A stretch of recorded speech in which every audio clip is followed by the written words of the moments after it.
can you name for me or identify for me a suicidal terrorist that was not a Muslim? I'm not even answer that question, Congressman. What I can talk about, Congressman, here today is... Well, why can't you answer that question? Either you can say I can or I can't. That's pretty simple. Would the gentleman yield? Yeah. No, I wouldn't. I'd ask the gentleman if you would also prefer to simply say that the administration policy is not to utter these words. We have to walk around this subject rather than directly speak to it. Then I'm willing to accept that answer, too. What I can say is that we do our job. And that if terrorists are attempting to gain admission to the United States, then we do our job to prevent them from doing so. But you're vetting them. I think that's what the American people are asking of me. You're telling me that you're doing a thorough vetting process, but you aren't able to tell me that you specifically ask them what their religion is. And if you don't specifically ask them, able to quantify the risk to the American society. But I want to move away from that a little bit. I think my point is made there, and I'd like to make this point, that we're operating here on completely the wrong premise. We're operating on the idea that we can vet potential terrorists, no matter how much professionalism that we can bring here, and examine them up, down, sideways, as the gentleman testified, and that they come into America then, and we're going to be okay if we do a good job of vetting the refugees that we would allow into America. And yet, when I look at the situations here, for example, here's a Daily Mail article, here's a headline, America's Enemies Within, how nearly 70 have been arrested in America over ISIS plots in the last 18 months, including refugees who had been given safe haven, turned out to be bringing terror against Americans. Nearly 70. That number is actually 66.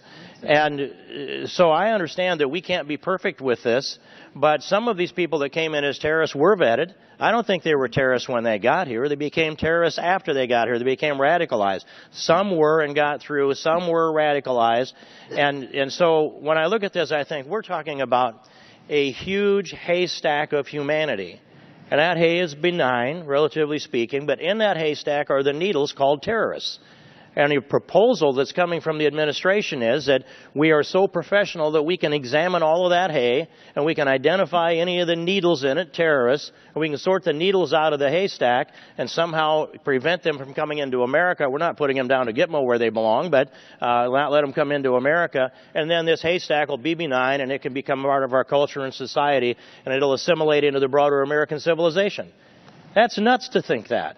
And furthermore, even if it wasn't, then I'd say to you the benign hay that now you've envisioned that we've already purified and cleaned the needles out of, now that hay never, ever morphs into a needle, a terrorist. But we know, even by this article, that people are radicalized in this country. They attack us. We've got multiple attacks in America. When I look at the map of Europe and the dots of the hot spots where they've been attacked in nearly every country in Western Europe, and it's proportional to the populations that they brought in from the Middle East and North Africa. Now, we cannot stick our heads in the sand and say that somehow that we're not bringing this upon ourselves. And we are watching this. We're slow motion cultural suicide in America, slow motion, a generation behind Europe.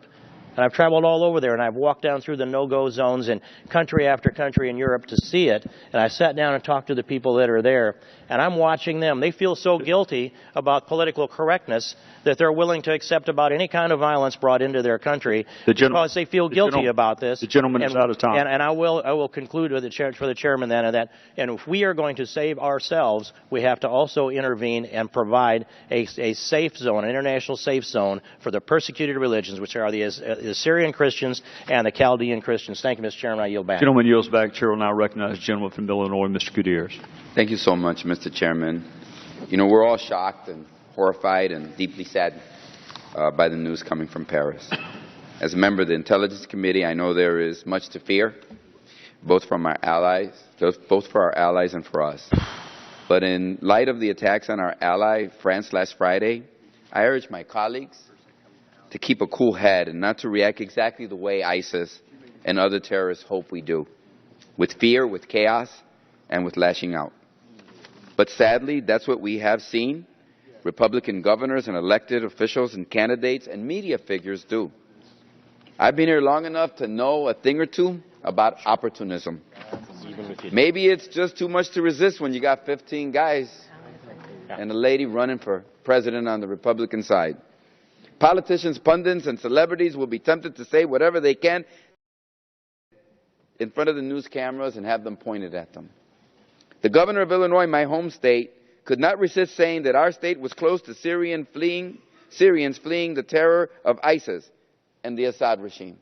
He said there was no place in Illinois from women, children, elderly, Muslims fleeing the Assad regime and the ISIS terrorism.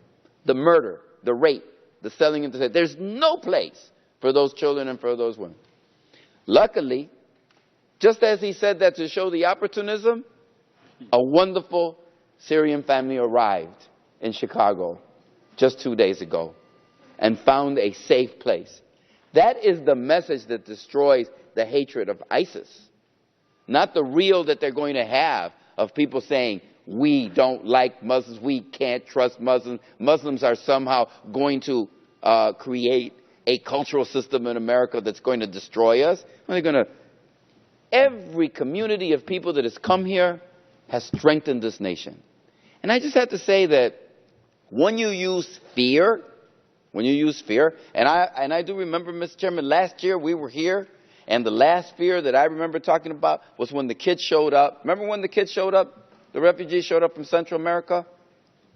We had doctors, medical doctors, I don't know what medical school, saying that those children were bringing Ebola to the United States of America. That somehow they went to Africa, came back, crossed the border, and came here with Ebola. A year later, where's it at?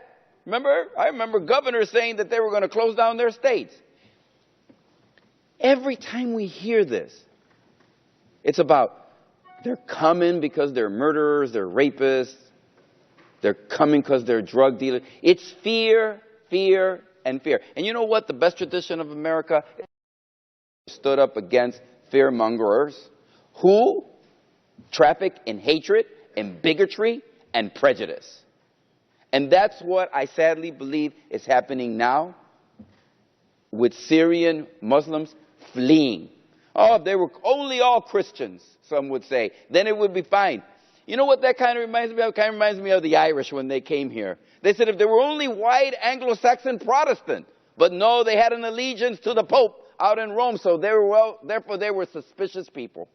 We've heard these arguments time and time again in America, and America has always responded to them correctly by welcoming those to our nation, regardless of the faith that they hold, so that they could celebrate that faith, so that they could live in that faith freely in America, because we don't have those kind of tests here. Look, we used fear during World War II. Boy, did we regret it. The internment camps of the Japanese, a stain and a blemish on America. We used fear and we used bigotry to say that those who would flee the prosecution and the persecution and the death of the Nazis and the Holocaust, we said, no, there's no room in America for you. There's room certainly in America. I understand that there is a terrorist system out there that wants to hurt us. I understand that. But I also understand that there are tens of thousands of American men and women patriots that are out there protecting the homeland every day. And they're not working 100%, they're working 200%, and they're keeping us safe. And that we are taking all of those measures, and they don't willy-nilly just let anybody go through a screening process. No, those are Americans watching out for Americans. We impugn their integrity, and we impugn who they are and their patriotism to this country.